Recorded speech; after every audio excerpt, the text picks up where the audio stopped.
नमस्ते प्यारे बच्चों, मैं हूं विवेक तापड़िया और ये है आपका channel physics in life and life. तो बच्चों, हम डिस्कस करने जा रहे हैं टर्म 1 12 सीबीएसई के लिए सैंपल क्वेश्चन पेपर 2। और काम की बात यह है कि जो दूसरे बोर्ड के बच्चे हैं वो ये ना सोचें कि ये हमारे काम का नहीं होगा, बिकॉज राजस्थान बोर्ड में इंट्रोड्यूस हो रहा है इस साल से एमसीक्यू। तो एमसीक्यू बाकी सभी बोर्ड में है, तो एमसीक्यू की प्रैक्टिस अगर आप करते हैं इन वीडियोस के थ्रू तो निश्चित रूप से यही क्वेश्चन आपको आपके एग्जाम में मिलने वाले हैं। तो मोस्ट रिलेवेंट क्वेश्चंस केंद्रीय विद्यालय का ये है sample paper 2। So let's start. Section A से चालू करते हैं बच्चों। पेपर 1 में पूरा डिस्कस कर चुका हूं और जो सीबीएसई का ऑफिशियल सैंपल पेपर है वो भी मैं पूरा डिस्कस कर चुका हूं। तो अब जो है धीरे धीरे हम बाकी पेपर कंप्लीट करेंगे और ये पक्का तय है कि आपको जो पेपर मिलने वाला है उसमें इन्हीं क्वेश्चंस के तरह क्वेश्चंस वहां पर होंगे। तो पहला सवाल है द इलेक्ट्रिक पोटेंशियल, पोटेंशियल की बात की जा रही है at a point on the equatorial line of an electric dipole is. तो डाइपोल की इमेज जैसे आपके माइंड में आती है, आपको पता है कि डाइपोल के सेंटर से जो परपेंडिकुलर लाइन जा रही है उसको हम कहते हैं इक्वेटोरियल लाइन। अगर वहां कोई भी पॉइंट होगा तो उसमें प्लस क्यू से जो डिस्टेंस होगी वही डिस्टेंस माइनस क्यू से होने वाली है। तो नेट पोटेंशियल जीरो होने वाला है, दिख रहा है हमको। तो हम बोलेंगे नन ऑफ दी अबोव, क्योंकि ये तो जीरो होगा। सही है। Electric potential at a point on the equatorial line, it is none of the above.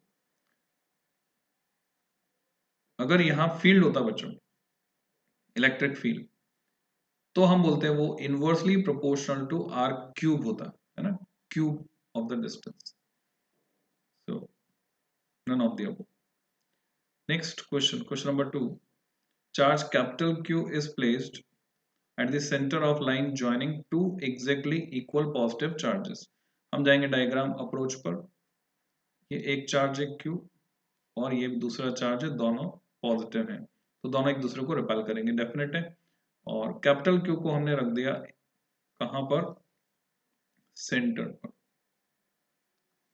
So here is the centre और यहां आपने रखा कैपिटल Q को। तो system of these charges will be in equilibrium, यानी इनमें से हर एक पर नेट फोर्स कब जीरो होगा ये आपसे पूछा है, जबकि स्मॉल क्यू कितना होगा in terms of if small Q is equal to, miss print is there, it should be capital Q, क्योंकि स्मॉल क्यू के टर्म्स में वैल्यू लिखी है। तो कैपिटल क्यू स्मॉल क्यू के टर्म्स में कितना होना चाहिए। तो लॉजिक सिंपल सा है बच्चों। लॉजिक ये है कि जो हम देख रहे हैं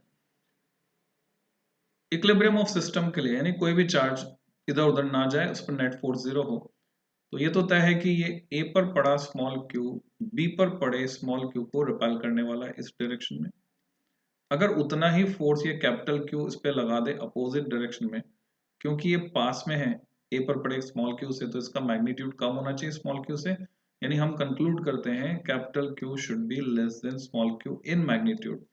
एंड नेचर में अपोजिट होना चाहिए तभी अट्रैक्ट करेगा, माइनस होगा तभी अट्रैक्ट करेगा।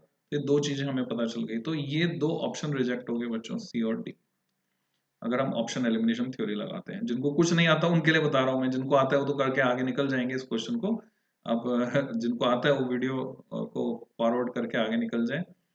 तो अब हम देख सकते हैं कि अगर इस पर बी पर पड़े हुए चार्ज पर या ए पर पड़े हुए, दोनों में से किसी एक पर नेट फोर्स अगर मैं जीरो कर देता हूं तो मुझे ये कंडीशन या रिलेशन मिल जाएगा। तो मान लो बी पर पड़े हुए चार्ज के क्यू की फोर्स, लगने वाली फोर्स की बात करें, तो ए पर पड़ा हुआ उस पर फोर्स लगाएगा के क्यू क्यू अपॉन डिस्टेंस में आर मान लेता हूँ बच्चों, ठीक है, या 2r मान लेते हैं फॉर सेक ऑफ कैलकुलेशन। तो के क्यू क्यू अपॉन 2r का स्क्वायर प्लस जो कैपिटल क्यू लगाएगा, अभी हमें नहीं पता नेचर, मैथमेटिकली इसी इक्वेशन से कैलकुलेट होकर आ जाएगा, वो लगा रहा है के Q Q upon r square, क्योंकि ये डिस्टेंस आधी रह गई जो कि आर है, तो ये क्या होना चाहिए, जीरो होना चाहिए। तो यहां से जब हम कैलकुलेट करके निकालते हैं तो कैपिटल क्यू की वैल्यू हमें मिलेगी माइनस क्यू बाय 4। तो correct option is C. Question number 3 पर आते हैं।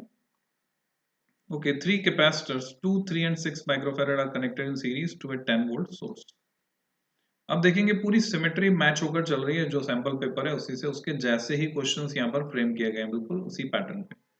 Charge on the 3 microfarad, charge पूछ लिया, वहां आपसे इक्विवेलेंट कैपेसिटी पूछी थी। तो हमें पता है सीरीज में चार्ज सेम रहता है, तो अभी सिंपली हमें क्या करना है, इक्विवेलेंट कैपेसिटी निकालेंगे। सीरीज में इक्विवेलेंट कैपेसिटी 1/c, उसका reciprocal 1/2 plus 1/3 plus 1/6. So what we get? 6 is the LCM. 3 plus 2 plus 1 यानी 1 माइक्रोफैरेड, अगर आपको याद रहा हो। ये 1/1 आएगा तो सी भी हो गया 1 माइक्रोफैरेड। तो कैपेसिटी जब 1 माइक्रोफैरेड है और 10 वोल्ट का सोर्स है, चार्ज तो सेम रहने वाला है, Q equal to C V. तो 1 इंटू 10⁻⁶ इंटू 10 यानी 10 micro coulomb, this will be the charge, चाहे वो कोई से भी कैपेसिटर पे पूछा हो। तो correct option is B. Next question पे चलते हैं बच्चों। अभी क्या बीच बीच में बच्चे जो सवाल पूछ रहे हैं तो वो भी जवाब मैं दे रहा हूँ, इसलिए मेरे को पॉज करना पड़ा। अभी जैसे जैसे एग्जाम आएगा पास में, अब बच्चों की धड़कनें भी बढ़ जाती है। अब जब क्वेश्चन करने बैठ रहे हैं तो जवाब सही आने चाहिए, और कहीं अटकते हैं तो उनको बैकअप सपोर्ट तो चाहिए चाहिए। तो बैकअप सपोर्ट अच्छा रहेगा तो निश्चित रूप से कॉन्फिडेंस भी बच्चों का अच्छा बनेगा। तो next question, question number 4, force between two charges is 120 Newton. ठीक है, आपको दे दिया गया 120 न्यूटन का फोर्स काम कर रहा है। Distance between the two charges is doubled. बहुत ही सिंपल क्वेश्चन है। अब देख रहे हैं सीधा किस पर बेस्ड है, F proportional 1/r², straight forward. तो अगर डिस्टेंस को हमने क्या कर दिया, दुगना कर दिया, दुगना कर दिया तो 1/4 यानी 120/4, 4 3 12, आप जानते हैं 30 न्यूटन हो गया। नेक्स्ट क्वेश्चन पे अगर हम चलते हैं,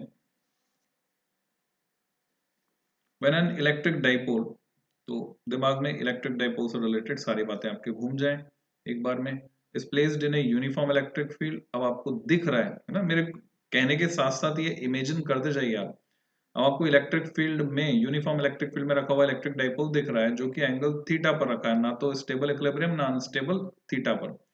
इट एक्सपीरियंसेस, तो ये एक्सपीरियंस करेगा नॉट ओनली एक्सपीरियंस करेगा नेट फोर्स जीरो होता है, आपको पता होगा इस कंडीशन में एफ नेट इज जीरो, क्योंकि इक्वल एंड अपोजिट फोर्स काम करते हैं, that's why net force is zero. But net torque is not zero, तो हम बोलेंगे no net force, no net force but torque. तो ऑप्शन बी मैच कर रहा है बच्चों। Question number 6, in A parallel plate capacitor the capacity increases. Capacity कब increase होगी, तो कैपेसिटी का फॉर्मूला हमारे दिमाग में होना चाहिए, एप्सिलॉन 0 के ए बाई डी, जहां पर के क्या है, डाइलेक्ट्रिक कांस्टेंट। अगर डाइलेक्ट्रिक इंसर्ट करते हैं, नहीं करते हैं तो के की वैल्यू 1 ले लेंगे एरिया वैक्यूम के लिए। Area of the plate is decrease, अगर एरिया डिक्रीज करेंगे तो कैपेसिटी घटेगी, तो इसमें तो कैपेसिटी घट जाएगी। तो हमने सीख लिया एरिया घटाने पर घट जाएगी, यानी क्वेश्चन से थ्योरी सीख रहे हैं। Distance between the plate increases, distance बढ़ा दी तो फिर से कैपेसिटी घट जाएगी, क्योंकि डिनोमिनेटर बड़ा हो जाएगा। Area of the plate is increased, अगर एरिया को बढ़ा दिया तो निश्चित रूप से कैपेसिटी बढ़ जाएगी। अब ये कौन सा एरिया होना चाहिए, वो क्लियरिटी होनी चाहिए आपको। ये होता है ओवरलैपिंग एरिया, बिल्कुल जो आमने सामने प्लेट्स आ गई हैं, अगर इसको ऑफसेट कर दिया तो सिर्फ ये एरिया ओवरलैपिंग है, ये एरिया हम ऐसे बढ़ा सकते हैं, ओवरलैपिंग एरिया। तो area of plate is increase, अगर प्लेट का एरिया बढ़ा दिया ये मानते हुए कि प्लेट बिल्कुल आमने सामने है। और डाइलेक्ट्रिक कांस्टेंट डिक्रीजेस, अगर हमने के को डिक्रीज किया तो क्या होने वाला है, कैपेसिटी डिक्रीज हो जाएगी। तो करेक्ट आंसर इज सी। तो देखभाल के, नाप तोल के, सब कुछ सोचकर फिर हम जवाब तक पहुंच रहे हैं। क्वेश्चन नंबर 7, फिर से कैपेसिटर है बच्चों, has some dielectric between its plates. ठीक है, अच्छी बात है, फॉर्मूला हमारे सामने दिख रहा है। And the capacitor is connected to a DC source, तो डीसी का क्वेश्चन है। बैटरी इज नॉट डिस्कनेक्टेड, ये की वर्ड है, की पॉइंट है जिसको आपको समझना है। If battery connected then potential remain same, disconnected then charge remain same. तो अब आपके दिमाग में आ गया Q is constant, it is not going to change. And then the dielectric is remove. अब हम क्या करें, डाइलेक्ट्रिक हटा रहे हैं तो कैपेसिटी डिक्रीज हो जाएगी, डाइलेक्ट्रिक हटा रहे हो तो कैपेसिटी 1/k टाइम्स हो जाएगी। तो क्या होगा, ओके, कैपेसिटेंस घट रहा है, हमने पहले तय किया, तो ये तो गलत हो गया, ये नहीं हो सकता। इंक्रीज लिख रहा है, it will not increase, it will decrease. Energy stored, energy stored जब आप देख रहे हैं क्यू कांस्टेंट, तो आप एनर्जी स्टोर्ड के लिए जो फॉर्मूला है वो यूज करेंगे half Q square upon C. देखिए तीन फॉर्मूले हैं, half Q V, half C V square, half Q square by C. Half Q V तो रेयरली, बहुत कभी कभी में होता है। जब पोटेंशियल कांस्टेंट हम यूज करते हैं हाफ सी वी स्क्वायर, और जब चार्ज कांस्टेंट हम यूज करते हैं हाफ क्यू स्क्वायर बाई सी। आप देख रहे हैं कैपेसिटी घट गई है, कैपेसिटी घट गई तो एनर्जी बढ़ गई है, तो एनर्जी ये बोला डिक्रीज हो रही है, जो कि सही बात नहीं है। Electric field will increase, electric field जो है वो यहाँ कैसे हम प्रेडिक्ट करेंगे वो आप समझ लीजिए। ई होगा वोल्ट पर मीटर में, तो वी बाई डी, और दूसरा एक फॉर्मूला ये है सिग्मा अपॉन एप्सिलॉन जीरो। आपको पता है कैपेसिटर के बीच में इलेक्ट्रिक फील्ड। अब हमने क्या किया है, सिग्मा की जगह क्यू अपॉन ए हम लिख सकते हैं, तो क्यू अपॉन एप्सिलॉन जीरो ए, ये ब्रेक किया। एरिया में कोई चेंज हम कर नहीं रहे, क्यू में कोई चेंज हुआ नहीं, क्यू कांस्टेंट है, तो अब क्या बचा एप्सिलॉन जीरो। मीडियम आपने हटा दिया है, हटा दिया है, तो यहाँ जो के था, पहले क्या था, यहाँ पे के भी था डिनोमिनेटर में, क्योंकि एप्सिलॉन जीरो के था, मीडियम था, डाइलेक्ट्रिक वहां पे। अब इसको हटा दिया आपने, तो के इक्वल टू 1 हो गया है। तो के की वैल्यू 1 से ज्यादा होती है, 1 से इन्फिनिटी के बीच में होती है, तो हम बोलेंगे ये डिनोमिनेटर छोटा हो गया, तो इलेक्ट्रिक फील्ड बढ़ गया है, इलेक्ट्रिक फील्ड बढ़ गया है, ओके सही बात है, इलेक्ट्रिक फील्ड बढ़ गया है। वोल्टेज की बात कर लें साथ ही साथ, क्योंकि हमें तो थ्योरी सीखनी है क्वेश्चन से, ये तो है नहीं कि आंसर निकाल के काम खत्म। फिर एक पेपर ऐसा प्रैक्टिस करेंगे जिसमें हम टाइमिंग की प्रैक्टिस करेंगे आगे, अभी तो हम क्वेश्चन पेपर से थ्योरी सीख रहे हैं। तो V equal to electric field into distance, volt पर मीटर इंटू मीटर। अब क्योंकि इलेक्ट्रिक फील्ड बढ़ गया है और डिस्टेंस में कोई चेंज नहीं है, तो वोल्टेज घटेगा नहीं, वोल्टेज तो बढ़ेगा, यानी ये गलत है। तो correct option is option C. Next question पे चलते हैं। इन ए मीटर ब्रिज, जिसको हम स्लाइड वायर ब्रिज भी कहते हैं, what is the effect on null deflection of galvanometers पे क्या फर्क पड़ेगा when the radius of the meter bridge wire is doubled. उसको हमने दुगना कर दिया है, मीटर ब्रिज वायर के रेडियस को दुगना कर दिया है, जस्ट डबल। तो बच्चों आपको पता है कि अगर हम बात कर रहे हैं उन रेजिस्टेंसेस की जो हमें वायर एसी, एसी से दिखा रहा हूं मैं मीटर ब्रिज वायर को, तो इधर मिलता है पी, ये बीच वाला पॉइंट जहां पे गैल्वेनोमीटर की जॉकी को टच करते हैं बी होता है, इधर मिलता है क्यू।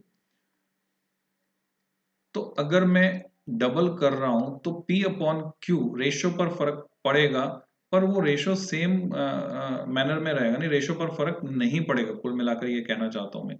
क्योंकि जितना इस हिस्से का रेजिस्टेंस बढ़ेगा उतना ही इस हिस्से का रेजिस्टेंस बढ़ेगा। अगर ये 2 से 4 हुआ तो ये हो जाएगा, 4 था तो 4 से 8, तो रेशियो अभी भी उतना ही रहने वाला है, जो 2:4 में था वही 4:8 में है। There will be no change, null point कहीं भी शिफ्ट होने वाला नहीं है, तो ये बात आपको समझनी है। और अगर यहाँ मीटर ब्रिज की जगह पोटेंशियोमीटर होता, तो पोटेंशियोमीटर में अगर तार मोटा ले लेंगे तो क्या वहां कोई फर्क पड़ेगा, वो आपको सोचना है थोड़ा सा, ठीक है। आप चाहेंगे तो जवाब मेरे से ले सकते हैं, मैं व्हाट्सएप पे जवाब दे दूंगा आपको, जो लोग जुड़े हुए हैं। Question number 9, in the below circuit, ये एक सर्किट दिख रहा है और देखते ही समझ में आ रहा है तो व्हीटस्टोन ब्रिज है। Value of each resistance is 10 ohm, 10 ohm के सारे रेजिस्टेंस है, equivalent resistance between A and B आपको निकालना है इन दो टर्मिनल्स के बीच। तो आपको पता है P अपॉन Q, ये P की जगह, Q की जगह, R की जगह, S की जगह, तो ये रेजिस्टेंस काम करने वाला नहीं है, तो ये R और R सीरीज में 2R, नीचे R और R सीरीज में 2R, 2R 2R पैरेलल में, तो इक्विवेलेंट हो गया फिर से R। तो ये आप याद भी रख सकते हैं, डायरेक्ट सिचुएशन होती है। तो करेक्ट ऑप्शन इज 10 ओम, जो हमें ऊपर ही दिख रहा है। Question number 10, to wires of same material, पहले भी हमने किया ऐसे क्वेश्चन, जहां पर भी वर्ड आ गया सेम मटेरियल, सेम मटेरियल मतलब रॉ सेम, तो rho 1 equal to rho 2 equal to rho, length L and 2L, तो मैं ये कह सकता हूँ कि L1 इज L, तो L1 अपॉन L2 डायरेक्ट लिखूं तो बेटर रहेगा, L1 upon L2 is 1 upon 2, and areas of cross section, तो मैं लिखूं A1 upon A2, it is 4a and 1a, तो 4 लिख सकते हैं, 4:1. The ratio of their specific resistance would be, देखो बच्चों ये सारा डेटा आपको कंफ्यूज करने के लिए था, ऐसा सीबीएसई करती आई है, आपको ध्यान देना है इस बात पर. तो मीनिंगलेस है, इसका कोई यूज ही नहीं है. जब हमने बोल दिया मटेरियल सेम, तो रेजिस्टिविटी का रेशियो क्या हुआ, स्पेसिफिक रेजिस्टेंस को हम रेजिस्टिविटी भी कहते हैं, 1:1. आई थिंक पार्ट 1 में इतना ही लेते हैं बच्चों. नेक्स्ट पार्ट में बचे हुए क्वेश्चंस फिर आगे कंटिन्यू करूंगा मैं. तो शुरू के 10 सवाल पार्ट 1 में, फिर मिलते हैं जल्दी ही नेक्स्ट वीडियो में. Till then, happy learning.